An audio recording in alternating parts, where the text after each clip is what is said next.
Bueno, hoy en nuestro episodio de Ver para Creer vamos a hablar del lado oscuro de la oftalmología. La retina. La retina, y para eso vamos a contestar las preguntas más frecuentes que hay sobre la retina en internet. Con ustedes, el doctor José Agustín Jaramillo. Y yo, la doctora Carolina, que somos especialistas de retina de Oftalmólogos del Tesoro. Bueno, pásenos las preguntas a nuestro equipo de producción. Y la dinámica es la siguiente. Hay unas preguntas que son las más frecuentes en internet cuando se habla de retina. Tú no las conoces, yo las voy a destapar y vamos a ver qué contestas. Ok. Entonces la primera pregunta es, ¿qué es la retina? Okay. La retina es el órgano sensorial del ojo, está ubicado en la parte interna del ojo, está compuesta por muchas células que están perfectamente comunicadas entre ellas y tiene una función súper importante, ya que es la encargada de captar todos esos estímulos luminosos y una vez que esto ocurre se da una serie de eventos químicos y eléctricos que permiten que se transmita un impulso nervioso hasta el cerebro a través de un cablecito que tenemos que se llama el nervio óptico y el cerebro se encarga de darle la forma a esto como imagen. Bentín, pues al doctor José Agustín en confianza le decimos Tim. ¿Por qué crees que la retina causa como tanto misterio? ¿Por qué crees que las personas, la retina, de todas las preguntas que llegan a Oftalmólogos del Tesoro, lo que tiene que ver con la retina es lo que más llama la atención? Claro. Lo principal con la retina es que en realidad es tal vez una de las partes más importantes del ojito y no tiene reemplazo. Y hay muchas patologías que, o cuando se daña la retina, el problema es que eso puede ser de manera irreversible y puede darse ceguera. Entonces eso, digamos que causa mucha preocupación tener alguna enfermedad en la retina. Yo creo que genera mucha angustia, pero realmente es una capa hermosa, compleja, que hace ese milagro de poder recoger todos los impulsos luminosos y convertirlos en imágenes cuando los transmite al cerebro. Bueno, vamos con la segunda pregunta. ¿Cómo saber si tengo la retina dañada? ¿Para ti o para mí? Para ti. Para mí, ok. Bueno, la retina, la función de la retina, como lo habíamos hablado en estos momentos, es una función que es netamente visual. Entonces, la retina no está doliendo, la retina no está causando otro tipo de síntomas, sino que los síntomas son visuales. Generalmente hay alteraciones visuales. Dependiendo si se afecta, dependiendo del área, la retina es bastante grande y tiene diferentes partes, ¿no? Pero dependiendo del área que se afecte la retina, van a haber algunos síntomas muy específicos, pero siempre hay alteraciones visuales que me imagino vamos a ir hablando a medida de las diferentes patologías para que entiendan cómo dividimos de una manera fácil y práctica la retina. Sí, es que aunque uno dice el ojito es una cosita chiquita y una pelotica, cada parte del ojo tiene una función y la retina es recoger la visión. Entonces, lo que afecte la retina generalmente va a afectar la visión. Pero una persona puede tener un daño en la retina y no tener síntomas. Sí, claro. Sencillamente una persona puede estar, puede estar viviendo lo que conocemos como una falsa luna de miel. Para entenderlo de una manera fácil. Todos entendemos una falsa luna de miel. Sí. Entonces, podemos dividir la retina en dos partes. Un área central, que es la parte que nos permite ver detalles, nos permite ver el rostro, que nos permite leer estas preguntas, que es la visión central. Y la visión periférica, en la cual uno tiene campo visual, tiene otras funciones, aparte de esa, pero por lo menos yo aquí sé que Carolina está vestida tal vez de gris, pero no se alcanza a ver mayor detalle, ¿ok? Entonces puede que esté afectando esa zona periférica y no esté produciendo síntomas visuales. Entonces yo pensaría que la única forma de saber si la retina está dañada es acudiendo a un oftalmólogo o a un especialista de retina para que evalúe tu retina. Exactamente. Muy bien. Tercera pregunta. ¿Qué pasa si se me daña la retina? Bueno, esa pregunta, digamos que es bastante amplia de responderla, ¿okay? Depende del daño que tenga. Te corchó la audiencia con sí, esa pregunta. Depende del daño que tenga. Hay patologías, ¿de acuerdo?, en las cuales podemos curar la retina. ¿Ok? Se puede recuperar toda la visión que se haya perdido por el daño de la retina. Sin embargo, hay patologías o daños en la retina que son irreversibles, ¿de acuerdo? Dependiendo del daño o de lo que haya originado ese daño, obviamente va a tener un pronóstico completamente diferente.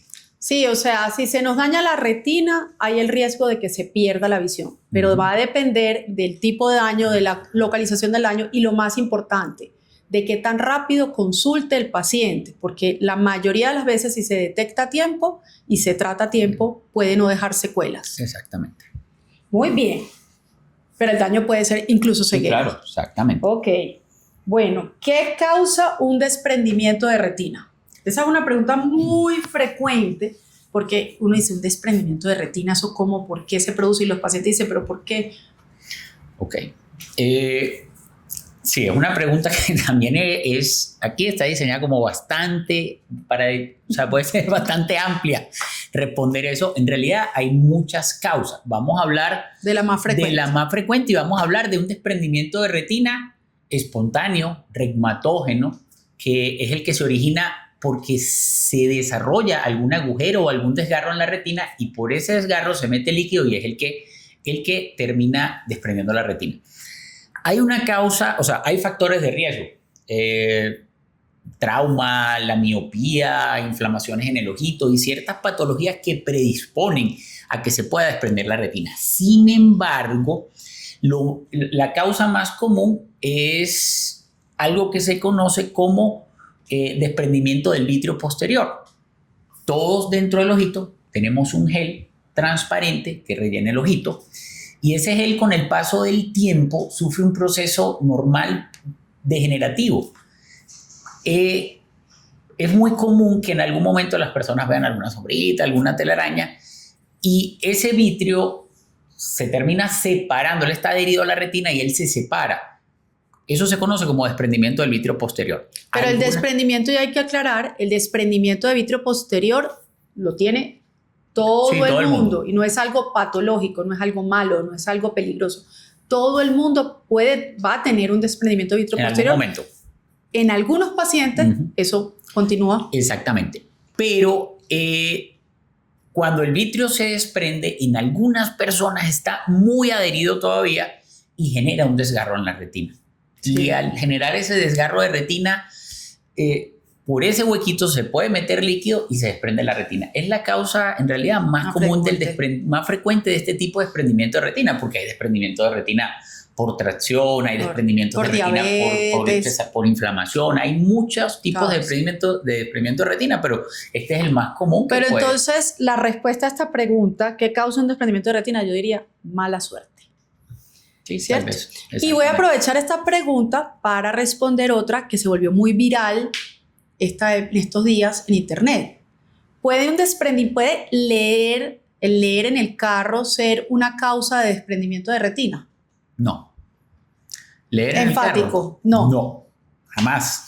El mecanismo por el cual se origina el desprendimiento de retina no tiene nada que ver con la lectura en un vehículo, o sea que sigan leyendo. Bueno, obviamente el que esté manejando no, porque puede chocar. O puede causar mareo, o puede causar, pero un desprendimiento de retina por leer en el carro, no. Bueno, siguiente pregunta. ¿A qué edad es más común el desprendimiento de retina? Ok.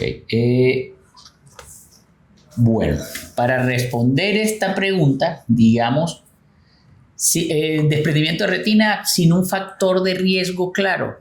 Generalmente personas después de los 50 años, 50, 55, 60 años, sin ningún otro factor de riesgo. Ahora, con otros factores de riesgo como los que habíamos hablado, es más frecuente el desprendimiento de retina en personas jóvenes que tienen miopía elevada, ¿okay? O asociado a traumas. Listo. Y hay riesgo que se vuelva a desprender la retina si ya me pasó antes. A mí me encanta esa pregunta porque Muchos pacientes, a mí me encanta esta pregunta porque muchos pacientes dicen, a mí me operaron de desprendimiento de retina, realmente no fue un desprendimiento de retina, entonces creen que no se les puede desprender la retina, pero realmente nunca se les había desprendido. Exactamente. Muchos de eso, lo que tú dices, muchos de esos pacientes, en realidad lo que le pusieron fue láser porque tenían ni siquiera un desgarro, a veces era algún agujerito, alguna degeneración en empalizado, o sea, alguna lesión que había que tratar con láser en la retina y obviamente lo que tú dices, sencillamente tienen riesgo de que se les prenda. Ahora, una persona que le hicimos una cirugía de desprendimiento de retina moderna, que esté bien, o sea, el riesgo es prácticamente nulo de que se le vuelva a desprender la retina, al menos de que tenga algún golpe muy fuerte, pero el resto es muy poco probable que después la retina quedó operadita y quedó bien, se vuelva a desprender. Y yo creo que ahí vale la pena enfatizar dos cosas. Uno, que la cirugía que haya recibido el paciente sea, como tú dices, una cirugía moderna, o sea, con las técnicas adecuadas, el equipo adecuado y los dispositivos adecuados. Y segundo, que haya sido a tiempo. Entonces, una detección temprana, una detección a tiempo y una cirugía moderna con la que se puede hacer con equipos como los que tenemos acá en nuestra institución. Producción. Ok, segunda ronda de preguntas, ahora te las hago yo, Caro.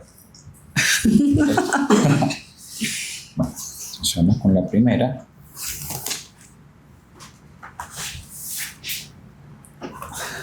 ¿Tiene el desprendimiento de retina algo que ver con el uso de lentes de contacto? Pues directamente no. Directamente no tiene nada que ver. El hecho de que una persona use lente de contacto no le va a producir un desprendimiento de retina. Lo que pasa es que los usuarios de lente de contacto con frecuencia son miopes altos y los miopes altos sí tienen un mayor riesgo de desprendimiento de retina. Tienen 3 veces más riesgo de tener desprendimiento de retina que una persona no miope. Exactamente. Y muchas veces pueden tener, o sea, lesiones en la retina. Cualquier persona puede tener inclusive lesiones en la retina y estar viviendo la falsa luna de miel sin estar allí, y son lesiones predisponentes a desprendimiento de retina. Y si no se diagnostican y no se tratan, suben el riesgo y pueden terminar en algún desprendimiento. Yo creo que ahí podemos aprovechar y hacer una recomendación. Si usted es miope alto, tiene un familiar miope alto, digamos con una miopía superior a 2, 3 dioptrías, es muy importante que todos los años le revisen su fondo de ojo dilatado. Puede ser oftalmólogo, idealmente un especialista en retina, pero un fondo de ojo bajo dilatación para detectar esas lesiones, como dice Tim, predisponentes en la periferia, y uno las trata a tiempo y puede evitar el desprendimiento de retina. Perfecto. Vamos con esta. ¿Qué pasa si tienes degeneración macular? Pues la degeneración macular cada vez se está volviendo más frecuente porque cada vez estamos viviendo más años. Antes una persona de 70 años, de 75 años, ya esa era la expectativa de vida. Hoy en día las personas viven 80, 90 años y la posibilidad de tener degeneración macular va a aumentar con la edad. La degeneración macular es como el envejecimiento de la retina, un envejecimiento anormal por exceso de estrés. ¿Qué puede causar exceso de estrés? Estrés oxidativo, que se llama, que son ciertas condiciones que envejecen nuestras células, como el cigarrillo, el sobrepeso, las personas que, por ejemplo, tienen EPOC o necesitan oxígeno. Hay ciertas condiciones que van a aumentar el riesgo de producir esa enfermedad que se llama degeneración de la mácula. Vamos con la siguiente pregunta. ¿Cómo se corrige la degeneración macular? Bueno, yo creo que me faltó como puntualizar porque realmente la pregunta decía, ¿qué pasa si tienes degeneración macular? Pues depende de la severidad o del grado de severidad que tenga la degeneración macular, porque hay leve, moderada y avanzada. Leve y moderado no va a producir cambios en la visión, pero implican un riesgo. Y ya avanzado puede producir pérdida visual central, que es la pérdida visual para leer, para conducir, para abotonarme algo, para hacer algo como puntual. Entonces, sí, nos gustaría evitar que una persona llegue a degeneración macular avanzada. Claro. Pero... Y perfecto. ¿Y cómo se corrige? ¿Tú qué dirías? Bueno, para entenderlo fácil, digamos que dividimos la degeneración de la mácula en un tipo seco y un tipo húmedo. Seco cuando no sangra, como la que hemos hablado, y húmedo es cuando esto se asocia a un sangrado justo en el área central. El tratamiento es completamente diferente, pero por lo menos en el tipo húmedo nos toca utilizar, tenemos unos medicamentos que inyectamos directamente en el ojito. Ahorita contamos con moléculas nuevas que las estamos utilizando y los resultados son buenísimos. Es un tema de verdad bastante interesante, Carlos. Sí, yo creo que la degeneración macular podría ser un podcast completo, pero sí, tenemos medicamentos biológicos que fueron diseñados genéticamente para un target, para combatir una lesión específica en el ojito, y pueden lograr resultados impresionantes siempre que se detecte a tiempo. Ahora, en fases tempranas, quizás controlar factores de riesgo, y mi primera recomendación sería evitar el cigarrillo, sobre todo si tienes un antecedente familiar importante de degeneración macular. Evitar el cigarrillo, ese quizás sea la mejor recomendación. Siguiente pregunta: ¿por qué se daña la mácula? Pregunta, amplia, ¿no? Esa pregunta está compleja, pregunta compleja y extensa. Súper amplia. ¿Por qué se daña la mácula?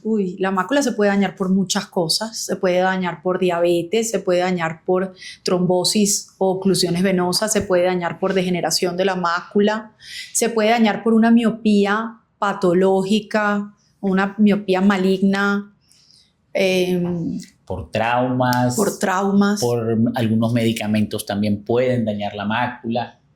Hay medicamentos en la artritis, específicamente, que se usan muy comúnmente en la artritis, que pueden dañar la mácula si no se evalúa. Por ver un eclipse también, sin la protección adecuada se puede dañar la mácula también. Por soldar sin la protección se puede dañar la mácula también. Hemos tenido también daño de mácula por láser. Por unos láseres, estos point láser específicos, los de luz azul, con frecuencia de ondas muy, muy, muy grandes, que también pueden dañar la mácula. O sea, hay muchas causas que pueden dañar la mácula. Perfecto. Bueno, vamos con la otra pregunta. Ok, también es extensa. ¿Por qué se inflama la retina? ¿Por qué se inflama la retina? Pues puede haber enfermedades que generen inflamación intraoculares. O sea, pensemos que el ojito es generalmente un medio inerte, no hay bacterias que crezcan adentro, generalmente ya no se inflama, nada entra al ojito, pero pueden haber ciertas condiciones que pueden producir un estado de inflamación intraocular, y la retina puede ser susceptible a eso. Pero también hay muchísimas causas, ¿no? También hay muchas enfermedades. Exactamente, igual enfermedades vasculares, inflamatorias, inmunológicas. Autoinmunes. Exactamente. Hay muchas causas de enfermedades que pueden inflamar la retina. La buena noticia es que tenemos también medicamentos para la inflamación de la retina muy efectivos. Exactamente. Que pueden lograr el control de la inflamación y por consiguiente mejorar la visión en esos pacientes. Pero la inflamación de la retina a veces puede ser difícil de combatir dependiendo de la causa que la esté produciendo. Perfecto. Y bueno, siguiente pregunta: ¿cómo saber si me quemé la retina? ¿Cómo saber si me quemé la retina? Pues sería más o menos lo mismo de cómo saber si tengo la retina dañada. O sea, realmente para saber si te quemaste la retina, si tuviste una quemadura solar, por ejemplo, por ver un eclipse, o por ejemplo con un láser, vas a ver una mancha negra en todo el centro de la visión. No vas en la lectura, en las actividades, vas a ver una mancha negra, entonces va a ser muy fácil saberlo. Ahora, si hay quemaduras periféricas, tendría que ser detectados por un oftalmólogo, y no siempre van a producir alteraciones en la visión importantes. Perfecto. Muy bien. Bueno. Producción, las siguientes preguntas, por favor. Estas son de mí para ti. La indicación que tenemos es que las vamos a alternar. Ok, perfecto. Muy bien, entonces, ¿se puede cerrar un agujero macular? Depende del cirujano. Sí, se puede cerrar un agujero macular. Inclusive el tema de agujero macular me gusta mucho porque los resultados que tenemos son muy buenos. O sea, los resultados anatómicos y funcionales son súper buenos. Y otra cosa que me gusta mucho es el impacto que tiene en la persona. Sencillamente ver que tienes un agujero en tu mácula. La mácula, ¿Cómo vería una persona que tiene un agujero macular? En el centro, entrecortado o una mancha en el centro. Sencillamente la visión central se pierde mientras tienes el agujero macular. Ahora es impactante también para el paciente porque él llega a la consulta y literalmente cuando uno le hace la tomografía, que es un estudio que utilizamos para ver el tamaño, para evaluar el agujero macular, vemos cómo hay un agujero en la mácula, en la porción central de la retina. Y con las técnicas modernas de cirugía, eso queda perfecto en el postoperatorio. ¿Qué opinas tú de ciertos pacientes que los desahucian y les dicen su agujero macular no se puede operar, eso ya no se puede operar? Cada caso en realidad es individual y yo pienso que con las mejoras en las técnicas quirúrgicas y en los equipos quirúrgicos, o sea, por lo menos en los aparatos que tenemos actualmente, principalmente en los sistemas de visualización y en el equipo que hacemos para hacer la cirugía de retina, en realidad nos ha permitido cada vez operar pacientes que anteriormente estaban desahuciados. O sea, no hay un tiempo específico para uno decirle a una persona como tal, pasó un año, ya no te voy a operar de agujero macular. No, resulta que uno los opera y muchas veces mejoran visión. ¿Ok? Hay veces que en realidad son cirugías complejas, pero pienso que muchos pacientes que anteriormente se les decía que no, inclusive puedes hacerse cirugías del agujero macular y obtenemos no solamente resultados anatómicos, sino también resultados funcionales buenos. Sí, yo agregaría una cosita ahí, es que cuando a mí el paciente me pregunta, es que usted me recomienda una cirugía que por X o por Y no se la pueden hacer acá, yo le digo, es que depende del cirujano y depende de los equipos. Entonces, para algunas personas ese agujero puede ser inoperable, pero de repente con nuestros cirujanos y con nuestros equipos es otra experiencia. Hay una cosita importante allí. Uno muchas veces, o sea, cuando hay un agujero macular, eso sencillamente nos habla de que hay una alteración en la interfase de contacto de la retina. El hecho de tener un agujero macular en un ojo aumenta el riesgo de que pueda haber un agujero macular en el otro ojo. Entonces uno puede llegar y tienes un agujero macular en un ojo y dice, ya va, yo como tengo el otro ojo bueno, o sea, no sabemos si ese ojo a futuro va a tener algún problema, inclusive más serio que un agujero macular, y le estamos dando toda la responsabilidad de ese ojo, siempre y cuando, obviamente, evaluando cada persona de manera individual, se toma la mejor decisión, pero cuando se pueda operar, créeme que la mejor opción es operarlo. Ven, porque eso que estás diciendo es muy importante. Una persona podría decir, no puede ser que yo sea tan de malas que me dé un agujero en el otro y me dé un agujero en el otro ojo. Es frecuente los agujeros. Exactamente. Bilaterales. Muy bien, son muy frecuentes. Bueno, pregunta, estamos pasados de tiempo. ¿Cuánto tiempo? No, para acá. ¿Cuánto tiempo tarda en cerrar un agujero macular? ¿Cuánto tiempo tarda en cerrar un agujero macular? Después de la cirugía, o sea, que es una cirugía, ha cambiado mucho. Una cirugía de agujero macular, yendo bien, hablo un escenario perfecto, un ojo, en realidad hay ojos que son fáciles de operar. Que tengamos que operarle de una vez, aprovechamos, le hacemos su catarata, le colocamos el lente, hacemos la cirugía de retina para hacer el agujero macular, puede durar 30, 40 minutos. Y hay que utilizar, generalmente colocamos un gas especial dentro del ojo y las personas tienen que estar boca abajo un par de días. Yo cada vez he ido bajando eso. Anteriormente se dejaba a los pacientes mucho tiempo, yo los dejo 4 días máximo ese boca abajo. comentario, eso me parece súper importante puntualizarlo, porque también es una pregunta frecuente. ¿Cuántos días tengo que estar boca abajo? 4 días, o sea, 4 o 5 días máximo boca abajo, inclusive, Caro, con la técnica actual que estoy haciendo del flap invertido superior, cuando sale perfecto el flap, no les coloco posición boca abajo y los agujeros maculares de igual manera están cerrando. Entonces, eso cierra rápido, un par de días es que hay que estar boca abajo. Después o sea, el que se extienda más de una semana ya no es necesario, o sea, ya de la posición boca abajo no es necesaria. Perfecto. Bueno, ¿cuáles son los factores de riesgo para un agujero macular? como habíamos hablado, es una alteración en la interfase de contacto allí de la mácula, de contacto vitreoretinal. Tienes ahí también algunos agujeros maculares que son asociados a trauma. Tener agujero en un ojo aumenta el riesgo de que tengas agujero macular en el otro ojo, pero como tú habías dicho, Caro, de malas. Mala suerte. Son mala suerte. Mala suerte. Muy bien. ¿Y qué es? Se suponía que tenía que pasarle esa pregunta al doctor Tim para que me la hiciera a mí. Perfecto. Entonces, vamos. Esta es, ¿cuál es la oclusión vascular retiniana? ¿Qué? ¿Cómo? ¿Qué es la oclusión vascular retiniana? Dios, ¿Qué es la oclusión vascular retiniana? ¿Qué es la oclusión vascular retiniana? Bueno, la retina, que es esa membrana que recubre por dentro el ojo, tiene unos vasitos sanguíneos. Y uno de esos vasitos se puede ocluir. Y cuando se ocluye uno de esos vasitos, no circula la sangre se derrama. Sería algo parecido a una tubería que se tapa, entonces se derrama.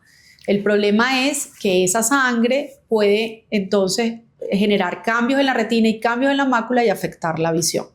La oclusión retiniana pueden haber de dos tipos, central o de rama, dependiendo de la localización donde sea, va a ser la severidad. Y va a ser los tratamientos que tenemos, también disponemos de tratamientos muy buenos, muy modernos para recuperar la visión del paciente y sobre todo manejar los factores de riesgo. Súper. Siguiente pregunta. Vamos aquí. ¿La oclusión de las venas retinianas es un accidente cerebrovascular?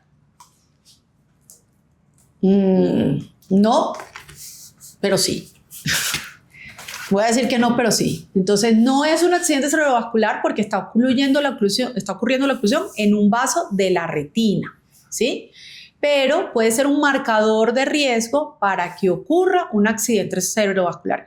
De hecho, se dice que una persona que tiene oclusión tiene 2 a 3 veces el riesgo de tener un accidente cerebrovascular frente a una población que no tuviese nunca oclusión de la retina. Entonces, sí es un marcador de riesgo y me encanta referir a mis pacientes con los internistas o con el cardiólogo para que lo estudien, lo analicen y reduzcamos el riesgo de que puedan después tener un accidente cerebrovascular. Perfecto. Eso que comentaste, claro, es súper importante. Resulta que la retina es un órgano que podemos ver directamente. Uno no puede ver ningún otro sistema vascular. O sea, sencillamente uno va a evaluar el riñón y hay que hacer una angiografía y así pasa con cualquier otro órgano. En cambio, la retina directamente uno la puede ver allí. Y la retina sencillamente da información. Ella da información buena o da información mala, pero ella no oculta nada. Entonces, por ejemplo, puede llegar un diabético y dice, yo me controlo, yo nunca he tenido la glicemia alta, y uno automáticamente, al ver la retina, ya no te estás controlando, ya más o menos nos hacemos una idea de cómo está toda la función renal y todo, porque en realidad podemos evaluar. Es un reflejo del resto de la circulación en el organismo. O, por ejemplo, un paciente que uno le ve la retina y le dice, usted sufre de la presión arterial alta. Y el paciente, usted es mago, ¿cómo sabe? Porque los vasitos de la retina nos cuentan la historia de qué está pasando en todo su sistema cardiovascular. Exactamente. Y siguiente pregunta, ¿cuál es la esperanza de vida de una persona con oclusión de la arteria central de la retina? Oye, es increíble que esa sea una de las preguntas más frecuentes de internet, la verdad. ¿Cuál es la esperanza de vida de una persona? Ahí sí nos corcharon. Yo diría que efectivamente tener una oclusión de la arteria central de la retina es un marcador de riesgo de mortalidad vascular. Un paciente que tiene una oclusión de arteria central de la retina tiene 50% más riesgo de tener una mortalidad vascular. Pero decir específicamente cuánto es la esperanza de vida sí nos quedó difícil. Esto varía mucho con el tipo de estudios cuando uno revisa la literatura en el que, bueno, las personas que tuvieron una oclusión de tal tipo o en arteria o en vena tuvieron más riesgo a tantos años, pero en realidad uno no puede decirle vas a vivir tanto tiempo después de esto, pero esa persona definitivamente, así como tuvo una oclusión en la arteria, en una rama en un vaso de la retina, de igual manera tienen que revisarlo porque corre riesgo de tener una oclusión en cualquier otra parte del cuerpo. Y hay un factor clave que es la edad.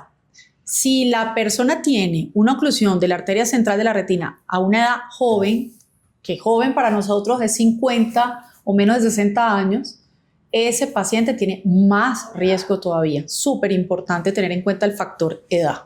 Bueno, Tim, llegamos a nuestra sección final, pero no nos hemos escapado porque faltan las preguntas sorpresa de la voz misteriosa de la retina, que no sé qué nos van a preguntar, así que escuchemos. Bueno, primera pregunta. ¿Qué es lo más raro que les han preguntado en consulta?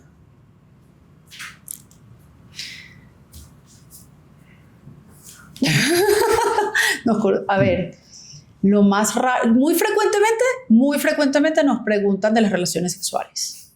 Muy frecuentemente. Okay. Pero hemos tenido episodios extraños con el tema de las relaciones sexuales. Por ejemplo, una vez tuvimos un paciente con una oclusión porque le succionaba mucho el ojo durante las relaciones sexuales y eso le produjo una pérdida transitoria de la circulación dentro del ojito. Eso fue muy raro. Una oclusión vascular. Uh-huh. Bueno. ¿Y tú, una rara tuya? No se me ocurre ninguna. Ok. ¿Cuál es su deporte favorito? Yo tengo muchos deportes. Hago enduro, hago trial, hago kitesurf, hago kitefoil, hago apnea. Cada vez que puedo, me escapo. Sí, tiene una vida muy interesante fuera de la retina. A pesar de lo apasionado que es con la retina, tiene una vida muy interesante fuera de la retina. Le encantan los deportes de aventura. Claro, sabes que ahorita hablando de eso me acordé que justo ahorita que hubo la feria de las dos motos, todos mis amigos estaban en la feria de las dos ruedas, ellos iban y buscaban, era que si el mejor casco, que si la mejor rodillera, y yo automáticamente era buscando lentes de protección. Inclusive hay algunos lentes que tienen ya el plástico, está blindado. Y ellos me decían, yo les decía, o sea, me pongo el ejemplo como cirujano. Entonces, ¿no te da miedo para andar en moto o hacer cualquiera de esos deportes? Sí, no, sencillamente con que yo pueda hacer la pinza, yo opero con cualquiera de las dos manos, o sea, puedo manejar el microscopio mientras me recupero. Pero si te lesionas el ojo con cualquier piedrita, cualquier cosa que te caiga, es más, no puedes volver a operar porque pierdes la estereopsis, pierdes la profundidad, no vas a poder utilizar el microscopio y la vida va a cambiar, pero no para bien. O sea, todos los huesos, todo lo demás se alcanza a recuperar, entonces pónganse gafas. No, deportes, no, a mí me gusta mucho ir al gimnasio, me gusta mucho levantar pesa, me gusta sentirme fuerte, me gusta sentirme capaz y me llena de energía cada vez que voy. Si no fueran médicos, ¿qué estarían haciendo en este momento? Te la tengo. Tengo dos. Me encantaría ser corista en una banda de merengue, me la sueño completa. Y si me ponen merengue, siempre soy la que estoy la primera haciendo los pasitos allí. Y dos, otra que creo que me hubiese gustado si pensara en una carrera más formal sería periodista. Me hubiese encantado ser periodista. Yo estaría al lado de una playa siendo instructor de kitesurf. Bueno, ¿alguna vez han buscado sus síntomas en Google?